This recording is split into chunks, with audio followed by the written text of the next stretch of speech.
je vous redis le regard sur ma relation en tant que catéchiste. J'ai ciblé la famille, les sacrements, ma relation avec la collectivité, travail, sport, ma montée d'escalier, mon environnement avec les parents que je peux rencontrer, sortie d'école, et ma relation avec la paroisse.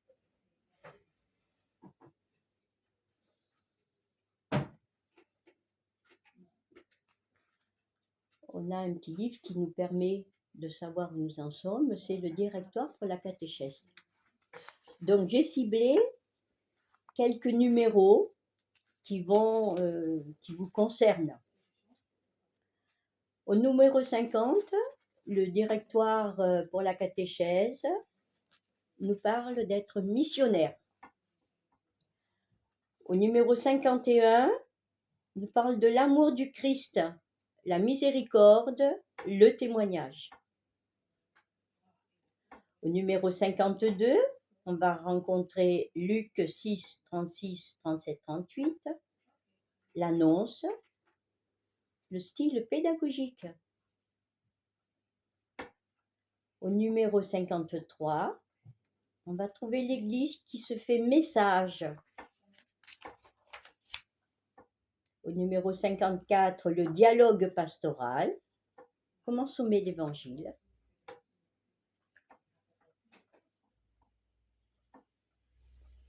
« 55-56, l'acte ecclésial. 57-58, le kérigme. Qu'est-ce que 55-56, c'est l'acte ecclésial. C'est-à-dire aller à l'église. Alors, méconnaissance de la catéchèse, croissance, maturation de la foi. C'est un très grand, c'est à lire. On ne va pas les lire là parce que ça va être très long. Je vous invite, si vous ne l'avez pas dans votre bibliothèque de paroisse, parce qu'en principe, tous les prêtres l'ont, mais si vous ne l'avez pas en paroisse, de demander à votre prêtre de moins de l'avoir près de vous, hein, et de le travailler en catéchiste, avec les catéchistes, les différentes équipes de caté. Et le 58? Alors, le 57-58, c'est le kérigme, c'est-à-dire générer la foi, découvrir la grandeur et la méditer.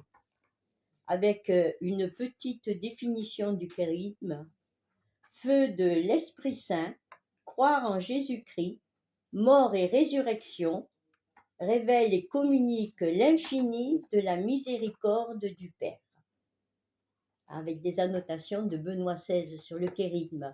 Alors ça a été l'année dernière, il y a eu beaucoup de formations, IFP, de partout sur le kérigme. Donc là aussi, ça peut être une autre formation, mais je vais pas.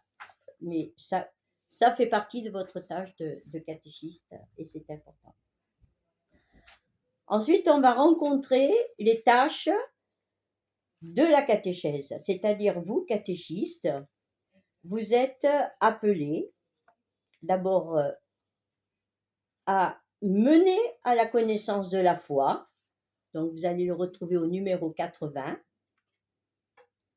Au numéro 81-82, vous allez trouver initié à la célébration du mystère, donc ce qui est les sacrements. 83 à 85, c'est formé à la vie en Christ. 86-87, apprendre à prier. 83-85, formé à la vie en Christ. Alors, ce que je vous propose, je redonnerai mon plan, je ferai retaper mon plan et Tatiane vous l'enverra à ce moment-là. Hein, comme ça, vous vous retrouverez plus facilement. C'est ce que je fais. Ceux qui étaient avec moi sur la prière à la journée diocésaine, j'ai aussi refait le topo, réécrit le topo que j'avais donné, donc éventuellement vous pouvez l'avoir aussi, hein, si vous intéresse. Et donc 88-89, introduire à la vie communautaire. Donc le but de la catéchèse, c'est bien de mettre en communion avec Jésus-Christ. Je vous redonne 85, 87. 85, 86, 87, c'est apprendre à prier. Et 88, 89, introduire à la vie communautaire. Je vous redonne, et que vous allez retrouver ça au numéro 85, tout groupé. Je vous redonne les tâches de la catéchèse. Favoriser la connaissance de la foi, l'éducation liturgique, la formation morale et enseigner à prier. C'est sur une autre, c'est présenté d'une autre manière, mais c'est exactement ce que je vous ai dit là. Et les dernières tâches de la catéchèse, c'est initier et éduquer à la vie communautaire et à la mission.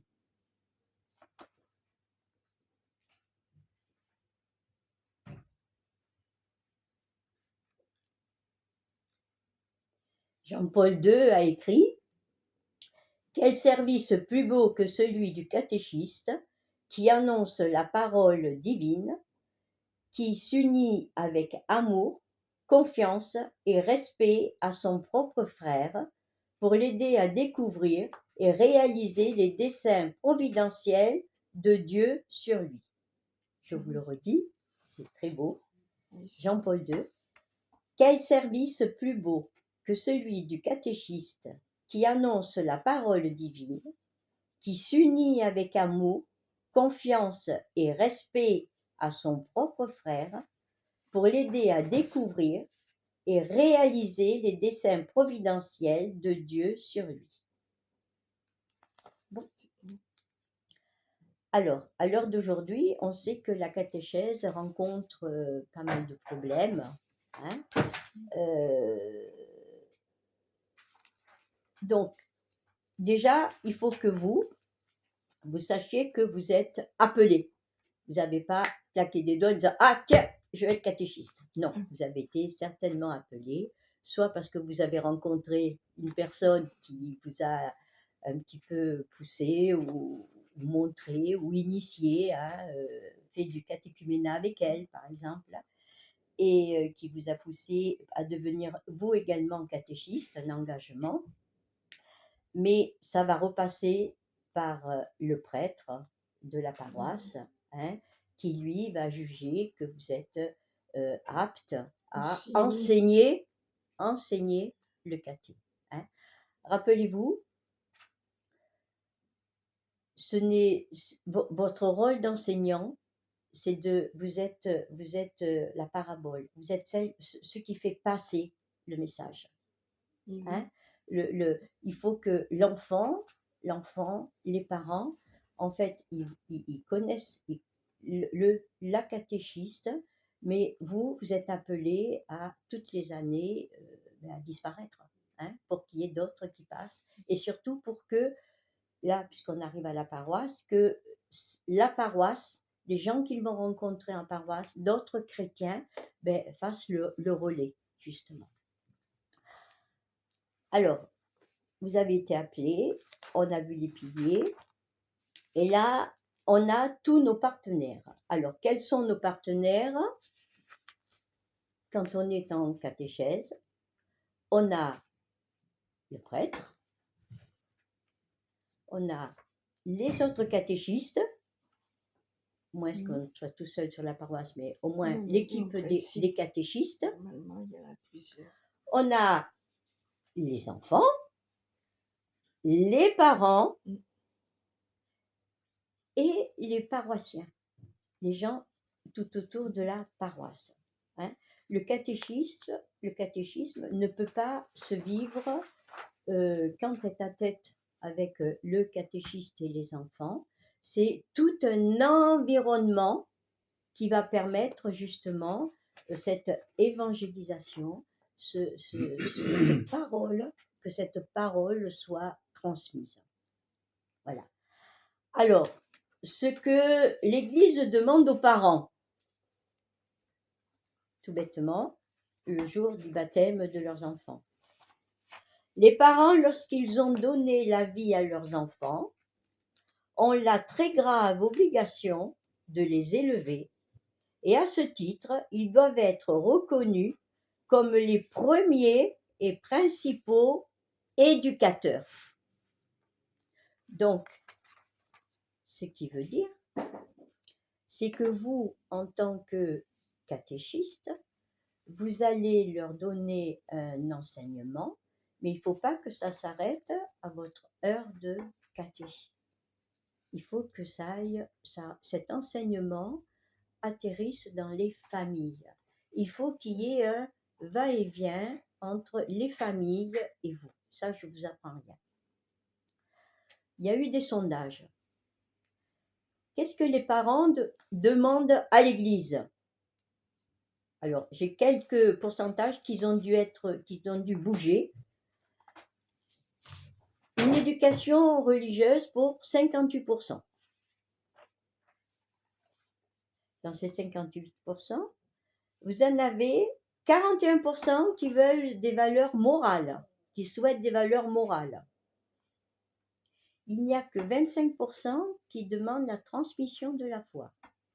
Il y en a 10% qui demandent un sens donné à la vie. Mais il y a tout de même 18% qui recherchent des racines et des repères culturels. Alors, ce 18%, il est en train de remonter par rapport au sens de la vie, en fait. Donc, plusieurs, voilà. Vous savez qu'on touche des parents à l'heure d'aujourd'hui qui bien souvent ont été baptisés, mais n'ont pas reçu d'enseignement catéchétique. Ils ont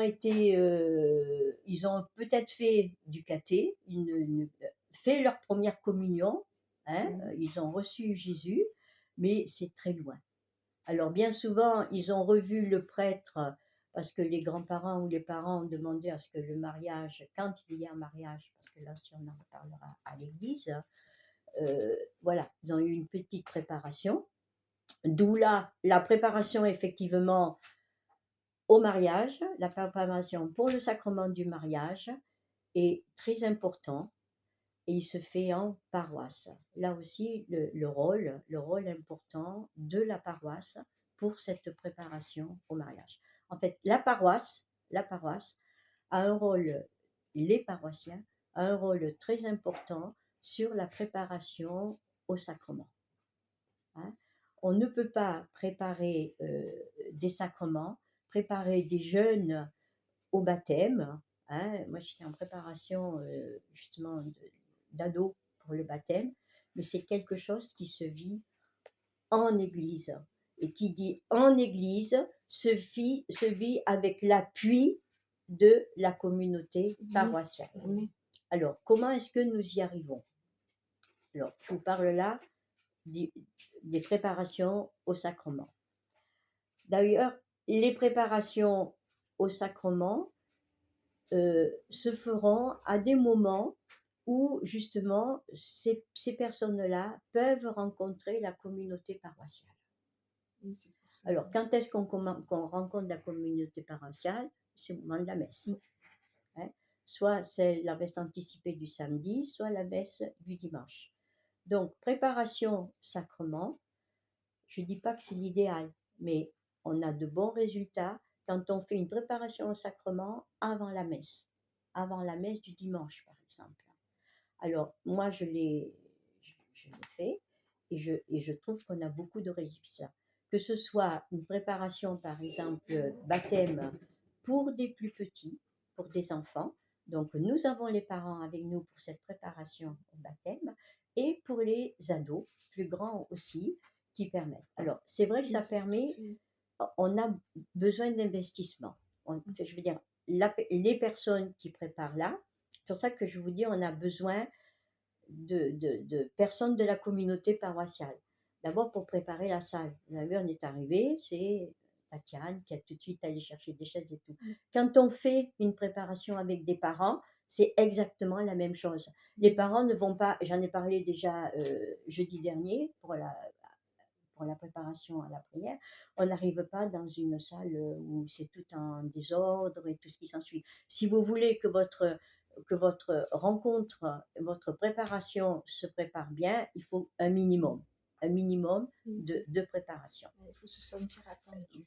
Voilà, c'est ça. Il faut, C'est bien. vous avez dit exactement Oui, le mot, oui, il faut oui. se sentir attendu. Donc, déjà, voilà, cette relation avec la paroisse, donc c'est cette préparation au sacrement. Ensuite, alors j'ai parlé du baptême, hein. Le baptême, il y a des étapes. Chaque fois, baptême.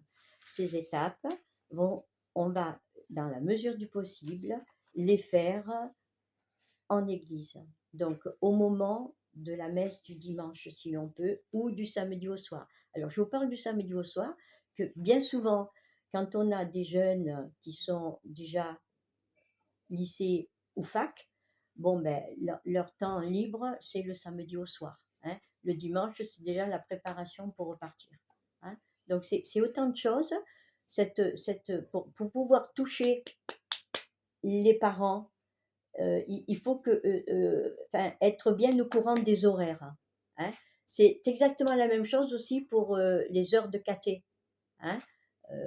On en reparlera après, comment gérer les heures de caté pour qu'on puisse toucher les parents.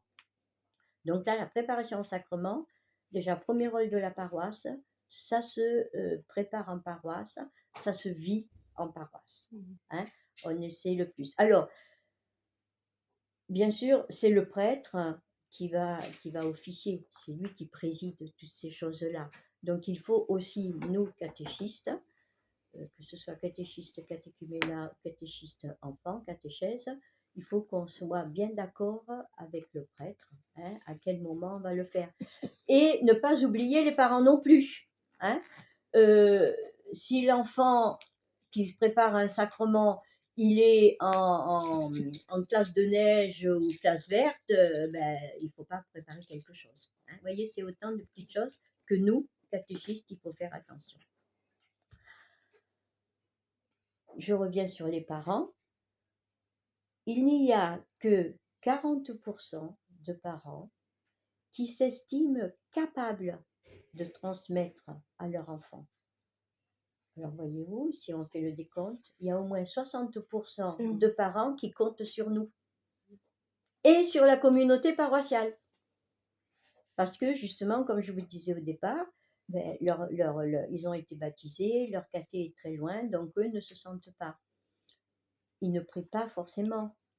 Voilà, donc nous, quand on va leur donner des éléments pour faire avec leurs enfants, de prière et tout ça, il faut qu'on arrive à toucher les parents pour que justement les parents ne soient pas submergés en fait par tout ce que l'on va demander. Et il y a tout de même au moins 23% de parents qui se disent incapables de parler religion avec leur enfant.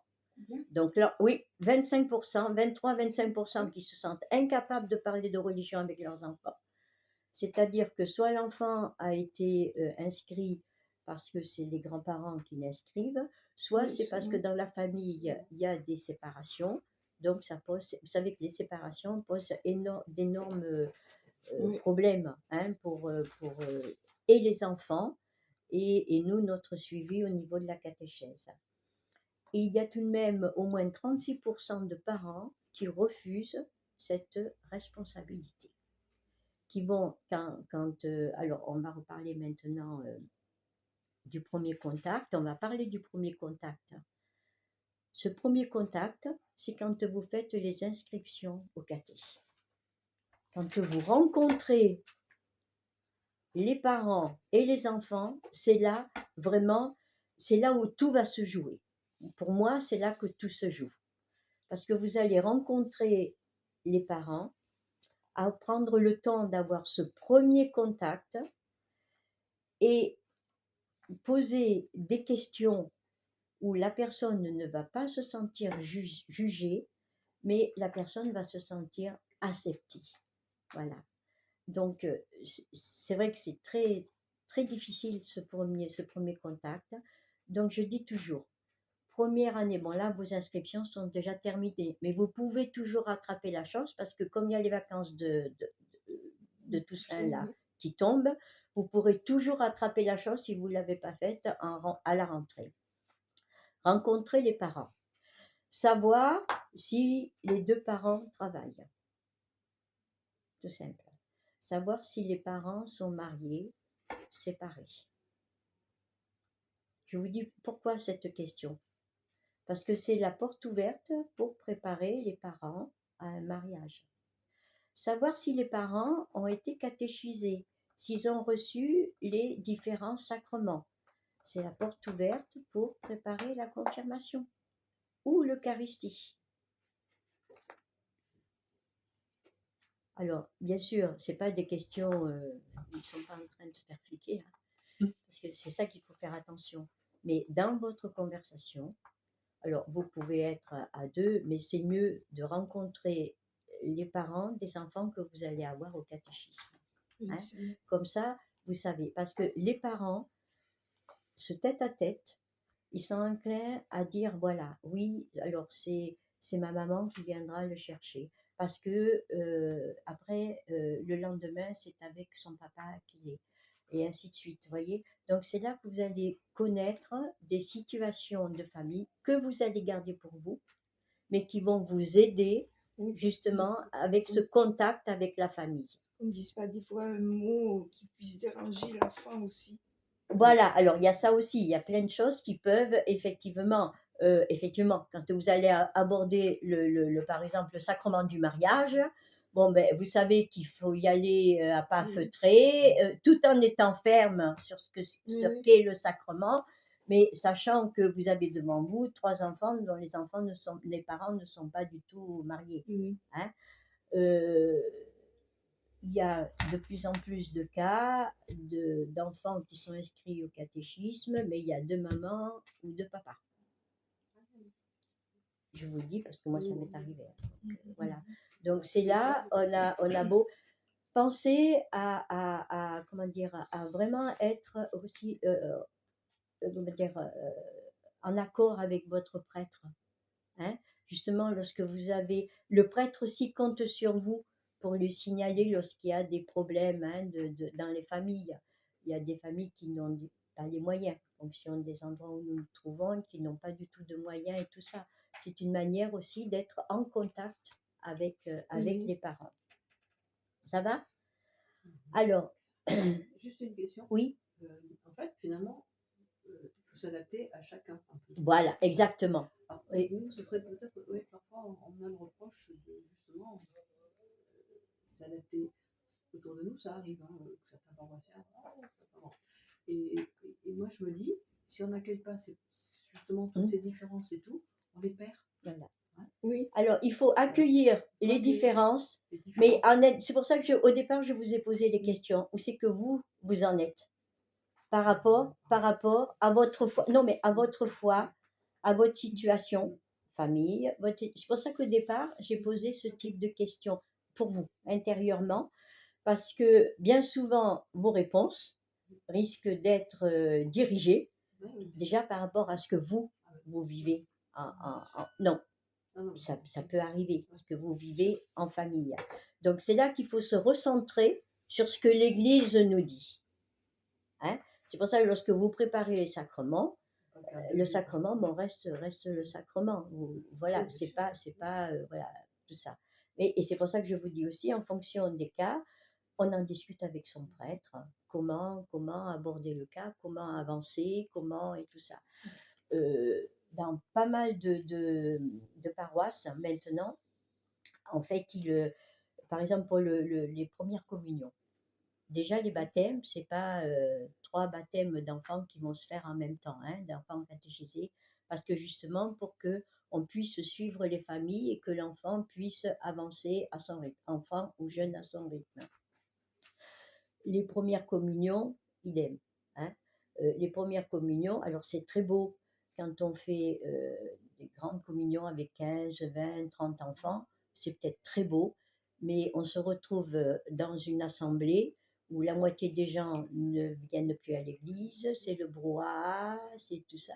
Est-ce que c'est la bonne chose? C'est peut-être très beau, hein, mais on peut très bien faire une photo, si c'est que pour la photo, la faire un mois après avec les enfants, refaire une action de grâce avec les enfants et à ce moment-là les avoir. Mais peut-être c'est mieux pour certains, en fonction effectivement des familles, qu'il y ait des petites communions privées, en fait, ou des grandes communions privées, en fait. Quelque chose qui soit beaucoup plus beau et beaucoup plus vécu en famille dans la paroisse. Hein. Donc, d'où l'intérêt de la paroisse. Le recueillement, Alors, c'est plus facile. voilà. Alors, il faut être clair sur ce que la catéchèse propose et sur le rôle que peuvent